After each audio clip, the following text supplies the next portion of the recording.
மேச ராசி அன்பு சொந்தங்களுக்கு வணக்கங்க. எல்லாரும் எப்படி இருக்கீங்க? முதல்ல உங்கள் ஆரோக்கியம் எப்படி இருக்குங்க? உங்களுடைய மனதைரியம் எப்படி இருக்குது? என்னம்மா பிரித்து கேட்குறேன், மொத்தமாகவே சொல்கிறேன், நாங்கள் நல்லாவே இல்லை. நாங்கள் நம்புகிறவங்க எல்லாருமே எங்களை குனிய வச்சு வெட்டுறவங்களாக தான் இருக்காங்க. எங்களுடைய ராசியின் சின்னம் வேணா ஆடாக இருக்கலாம், ஆனால் நாங்களும் அப்படி தான். நல்லவங்க யாரு கெட்டவங்க யாருன்னு தெரியாமலேயே எல்லார்கிட்டையுமே ஒரே மாதிரி வாழ்க்கையை பறி கொடுத்துட்டு இருக்கோம். உழைப்பு மொத்தமும் போச்சுங்க. ஏஞ்சு நிற்க கூட ஒரு தெம்பு இல்லை. ஒரு மாதிரி வெறுப்பாக போச்சு. வாழ்க்கை இப்படி இருக்கக்கூடிய நிலையில் மேசத்தை நம்ம ஏமாளின்னு அடையாளப்படுத்தவா, இல்லை எல்லாரையும் நம்பக்கூடிய தூய உள்ளம் படைத்தவங்கன்னு அடையாளப்படுத்துறதா?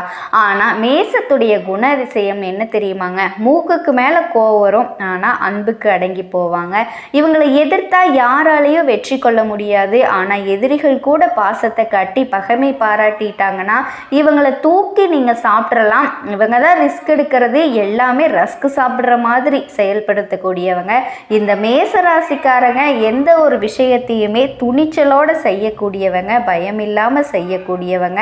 எந்த ஒரு விஷயமா இருந்தாலும் நல்ல துடிப்போடு செய்யக்கூடியவங்க. அப்போ இவங்களை ஏமாற்றணும், இவங்களை ஒழிச்சு கட்டணும்னா நீங்கள் பாசத்தை காட்டி ஏமாத்திரலாம், தாராளமாக ஏமாத்திரலாம். இதுதாங்க இவங்களுடைய வீக்னஸாகவே இருக்குது. ஆனால் மேசத்தை பொறுத்த வரைக்கும் எங்கேயும் சரி எதுலேயும் சரி முதன்மையாக இருக்கணும்னு நினைப்பாங்க. அதுக்கு உசுரை கொடுத்து வேலை பார்ப்பாங்க.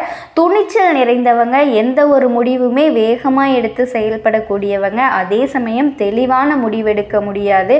அப்படியே முடிவெடுத்தாலும் அது உரிமையாக உறுதியாக இருக்கக்கூடியவங்க. அதே மாதிரி எங்கேயாச்சும் ஒரு இடத்துல தப்பு நடக்குதுன்னா, அந்த அநீதி நடக்குதுன்னா மூக்கு மேலே கோபம் வந்துடும். தவறை தட்டி கேட்பாங்க. இந்த கோபம் தான் மேசராசி. இவரோட பலமும் இதுதான், பலவீனமும் இதுதான். யாரு என்னன்னு தெரியலனா கூட சரிங்க, ஈஸியாக நம்பிடுவாங்க, நெருங்கி பழகிடுவாங்க, தங்கிட்ட இருக்கிறது எல்லாத்தையுமே எடுத்து கொடுத்துருவாங்க. எங்கள் மேசராசி யாராவது ஒருத்தரை சொல்லுங்க பார்க்கலாம், அவங்களுக்காக ஒரு பேங்க்ல ஒரு சின்ன சேமிப்புன்னு போட்டு வச்சுருக்காங்கன்னு 10 பைசா இருக்காதுங்க. எல்லாத்தையுமே செய்ய துணிஞ்சவங்க தான். இவங்களால் முடியாத காரியம் அப்படிங்கிறது ஒன்றுமே சொல்ல முடியாது. ஆனால் எல்லாத்தையுமே செஞ்சுருவாங்க. தனக்குன்னு சுயமாக சிந்திச்சு செயல்பட தெரியாது. ஆனால் மற்றவங்களுக்காக நீங்கள் யோசிக்க சொன்னால், செயல்பட சொன்னால் வேறு மாதிரி செய்வாங்க, வேறு மாதிரி யோசிப்பாங்க, திட்டமிட்டு செயல்படுவாங்க. ரொம்ப ஒழுக்கமானவங்க, மனிதநேயம் கொண்டவங்க, இரக்க குணம் கொண்டவங்க, சத்தியத்துக்கு கட்டுப்பட்டவங்க, தர்மத்தில் தலை சேர்ந்தவங்க, மற்றவங்களுக்கு உதாரணமாக வாழ்ந்து காட்டுறதுல மேசம் தாங்க. இவங்களுக்குன்னு தனி சித்தாந்தையை வகுத்து அதன்படி அறநிலையில் வாழக்கூடியவங்க, தெய்வத்துக்கு இணையானவங்க. இப்பேற்பட்ட உயர்ந்த நலகுணங்களுக்கு உரியவர்களாக வலம் வரக்கூடியவங்க தான் மேசம். மேசத்துக்கு ஏமா இவ்வளவு கஷ்டம், எனக்கு பதிலை சொல்லு நீ அப்படின்னு சொல்கிறதெல்லாம் ஒரு பக்கம் இருக்கட்டுங்க. சதா நேரமும் எனக்கு மட்டும் ஏன் பிரச்சனை அடுக்கடுக்காக வந்துக்கிட்டே இருக்குது, நான் அப்படி என்ன தான் தப்பு பண்ணிட்டேன் அப்படின்னு முன் ஜென்மத்தில் பாவம் பண்ணனா, இல்லை என்னை பெத்தவங்க என் முன்னோர்கள் ஏதாவது பாவம் பண்ணிட்டாங்களா, இல்லை நான் தான் எழுச்சுமாயின்னு சொல்லிட்டு இந்த கடவுள் கண்டபடி என் தலையில் கிறுக்கிட்டாரா, எப்போதான் நான் நல்லா இருக்க போகிறேன், இப்படி மேசராசி என்கிட்ட சண்டைக்கு வந்தாலுமே தவறு கிடையாதுங்க. ஏன்னா அந்த அளவுக்கு ரொம்ப ரொம்ப நல்லவங்க. இவங்களை அந்த தெய்வத்துக்கிட்டேயே தட்டி கேட்கலாம், நான் என்ன தப்பு பண்ணேன், என்னோடய பிறவி தப்பா, நான் வாழ்ந்தது தப்பா, என்னுடைய ஒழுக்கங்கள் தப்பா, கேள்வி கேட்கலாம் இப்படின்னு. ஆனால் கடவுள் ஒரு விதத்தில் ஒத்துக்கிட்டு தான் ஆகணும். மேசத்திற்கு இவ்வளவு கஷ்டம் ஆகாதுங்க. உங்களுக்காக நானும் அந்த கடவுள்கிட்ட மனசார பிரார்த்தனைக்கு தகுந்த மாதிரி தான் இப்போ வரக்கூடிய இந்த நாட்களில் வீடு தேடி ஒரு நபர் உங்களுக்காக வரப்போகிறாங்க. அந்த கடவுளே உங்களுக்காக வரப்போகிறாங்கன்னு தான் சொல்லணும். இந்த நான் தலைப்பை பார்த்துருப்பீங்க, 2 பெண்களை நம்பவே கூடாது அப்படின்ட்டு. அந்த நபரால் நடக்காத ஒன்று நடக்க போகுதுங்க. மேசம் அப்படின்னாவே நடக்காத ஒன்றா, இதை விட கஷ்டம் ஏதாவது வரப்போகுதா அப்படின்னு இத்தனை நாளாக இருந்துச்சு இல்லையா? இத்தனை நாள் உங்கள் வீட்டில் சந்தோஷம் இல்லை, உங்கள் மனசுக்கு நிம்மதி இல்லையா, ஏதாவது ஒன்று இருந்துச்சா, அது எதுவுமே இல்லைன்னு சொன்னீங்க இல்லையா? அதெல்லாம் இனி இருக்க போகுதுங்க. நடக்காத ஒன்று நடக்க போகுது. ஒட்டு மொத்தமாக ஒரே விஷயந்தான் சொல்லுவாங்க. எனக்கு இருக்கக்கூடிய எல்லா பிரச்சனையும் சரியாயிட்டும், அப்புறம் இந்த ஒரே ஒரு நபரால் உன் வாழ்க்கையில் இருக்கக்கூடிய ஒட்டுமொத்த கஷ்டம், கவலை, சங்கடம் எல்லாமே விலக போகுதுங்க. அப்படி யாருமா அந்த நபர், அதுவும் இந்த நாட்களில் யார் எங்களை தேடி வரப்போகிறா அப்படின்னா, நவக்கிரகங்களால் முழு சுப கிரகம் நல்லதை மட்டுமே செய்ய தெரிஞ்ச குரு தாங்க உங்களை தேடி வரக்கூடிய அந்த நபர். குரு பார்க்க கோடி நன்மை அப்படின்னு குருவினால் மேசத்திற்கு கோடான கோடி நன்மைகள் கிடைக்க போகுதுங்க. நீங்கள் எதிர்பாராத சந்தோஷம் கிடைக்க போகுது. கோடான கோடியா? ஆமாம், அது என்ன அப்படிங்கிறத தெளிவாக பார்க்கலாம். இப்போ இந்த குருவினால் மேச ராசிக்கு பெருசாக கிடைக்கக்கூடிய விஷயங்கள் பார்த்தீங்கன்னா, ஊதிய உயர்வு கிடைக்குங்க. விரும்பிய இடத்துக்கு இடமாற்றங்கள் கிடைக்கும். பதவி உயர்வுகள் கைகூடி வரும். இப்போ இந்த திருக்கடந்த பஞ்சாக்கத்தின் படி வரக்கூடிய நாட்களில் நிறைய நல்ல விஷயங்கள்லாம் நடக்க போகுதுங்க. அதிர்ஷ்டகரமாக தாங்க இருக்க போகுது. அது இந்த வருஷத்தில் குரு பயிற்சிங்கிறது வாக்கிய பஞ்சாங்கத்தின் படி, திருக்கடந்த பஞ்சாங்கத்தின் படி நிறைய நல்ல விஷயங்கள் நடைபெற போகுது.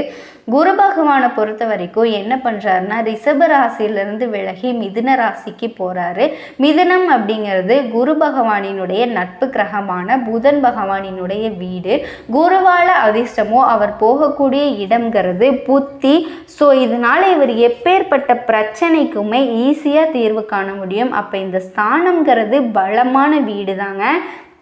இந்த ஸ்தானத்திலிருந்து குருவுடைய பார்வைக்கு பலத்தை அதிகப்படுத்தக்கூடிய இடம் 5ஆம் பார்வையா துலாம் ராசியிலும், 7ஆம் பார்வையா தனுசு ராசியிலும், 9ஆம் பார்வையால் கும்ப ராசியிலும் குரு பகவானினுடைய பார்வை பதியுதுங்க.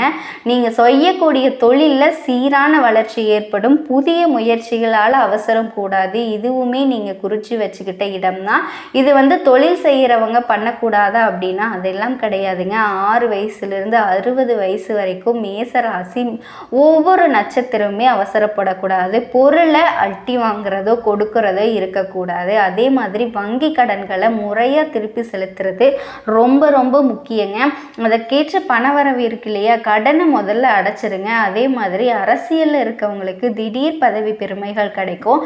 அதே சமயம் வாட்டுகளில் நிதானம் முக்கியங்க. ஸோ அரசியல்வாதிகளை இதை ஃபாலோ பண்ணிக்கோங்க. அதே போல் யாருக்கும் ஜாமீன் கொடுக்கறதா இருந்தாலும் சரி, நீங்கள் ஜாமீன் வாங்குறது சரி பண்ணக்கூடாதுங்க. அதே போல் அரசாங்க பணிகளில் இருக்கவங்க நிதானத்தை கடைபிடிக்கணும். ஏற்றம் வரும் சில நேரங்களில், சிலருக்கு மட்டும் சொல்கிறேன், கொஞ்சம் கர்வம் தலை தூக்கும். தயவு செஞ்சு அதுக்கு இடம் கொடுத்துடாதீங்க, தவிர்த்துக்கோங்க. இது எல்லாமே குறித்து வச்சுக்கோங்க. என்னதான் நேரம் காலம் நமக்கு நல்லதாக இருந்தாலும் இந்த சமயத்தில் நம்ம ரொம்ப கவனமாக இருக்கணும். இதுவே சினிமா, நாடகம், கலைத்துறையில் இருக்கவங்களுக்கு வாய்ப்புகள் அடுத்தடுத்து வர தொடங்கும். இந்த சமயத்தில் சஞ்சலம், சபலம் தவிர்க்கிறது ரொம்ப ரொம்ப முக்கியம். அதே போல் மாணவர்களுக்கு படிப்பில் முழு கவனம் செலுத்துறது அவசியங்க. இதை தாண்டி மேசம் அப்படிங்கிறவங்க ஒரு 2 விஷயத்தை எக்காரணத்தை கொண்டு செய்யக்கூடாது. அவசரம் காட்டக்கூடாது, அலட்சியம் காட்டக்கூடாது. இதை நான் வேண்டவே வேண்டான்னு சொல்லுவேன். இதை ரொம்ப பர்டிகுலராக பண்ணுங்க. ஆரோக்கியத்தை பொறுத்த வரைக்கும் மேன்மை இருந்தாலுமே நரம்பு சம்பந்தப்பட்ட, கண் சம்பந்தப்பட்ட, அடிவயிறு சம்பந்தப்பட்ட பிரச்சனைகள் வர்றதுக்கு வாய்ப்புகள் இருக்குங்க. ஸோ ஆரோக்கியத்தில் கவனம் தேவை. அதே போல் வண்டி வாகனத்தை இயக்கிறப்ப நிதானம் ரொம்ப முக்கியம். ஒவ்வொரு புதன்கிழமை, சனிக்கிழமைகளில் அருகில் இருக்கக்கூடிய பெருமாளுக்கு வழிபாடு வைங்க. அதே போல் அனுதினமும் அபிராமி அந்தாதியில் இருக்கக்கூடிய பாடல்கள் 40, 59, 75 இந்த பாடல்களை பாடி கேட்கிறதும் நல்லது. நீங்கள் அதை படிக்கிறதும் நல்லதுங்க. இதனால் சிறப்பான பலன்கள் உங்களுக்கு சேரும். ஸோ இதை தாண்டி குரு யார், குருவால் இன்னும் உங்களுக்கு என்ன மாதிரியான பலன்கள் கிடைக்கும் அப்படின்னா, குருவை பொறுத்த வரைக்குமே யாருங்க, தனக்காரகன். ஜோதிட சாஸ்திரப்படி நாங்கள் சொல்கிறது தனக்காரகன் தான். ஒருத்தவங்களுக்கு பண கஷ்டம் அதிகமாக இருக்குன்னு சொல்லிட்டு என்கிட்ட கொண்டு ஜாதகத்தை கொடுத்தாங்கன்னா, குருவுடைய அமைப்பு எங்கே இருக்குது, அவருடைய பார்வை எங்கே இருக்குது, ஏன் பணத்தில் இவ்வளோ தடை அப்படிங்கிறத பார்ப்போம். ஸோ குரு பகவான் பணத்துக்கு முக்கியமான கிரகம் தான். தனம் பணம் ஒருத்தருக்கு நல்லா இருக்குன்னா கண்டிப்பாக உங்கள் ஜாதகத்தில் குரு நல்லா இருக்கணும். அதே போல் சுக்கிர சுகயோகத்துக்கு காரணம் வரும். சுக்கிர பகவான் கொடுக்கக்கூடிய பணம்ங்கிறது உங்கள் கையில் இருந்தால் குரு பகவான் கொடுக்கக்கூடிய பணம் எங்கே இருக்குன்னா பெரிய அளவில் இருக்கும். அதை நீங்கள் கையிலெல்லாம் வைக்க முடியாது, பேங்கில் தான் கட்டுக்கட்டாக அடுக்கி வைக்கணும். ஏன்னா அந்த அளவுக்கு இந்த குரு பயிற்சியால் மேசராசிக்கு அதிர்ஷ்ட பலன்கள் பிரகாசிக்க போகுதுங்க. 2ஆம் இடத்துல இருக்கக்கூடிய குரு 3ஆம் இடத்துக்கு போகிறதுங்கிறது பாக்கிய வீட்டை பார்க்கக்கூடிய இடம், இருக்கக்கூடிய இடத்தை விட பார்க்கக்கூடிய இடத்திற்கு பலம் அதிகங்க.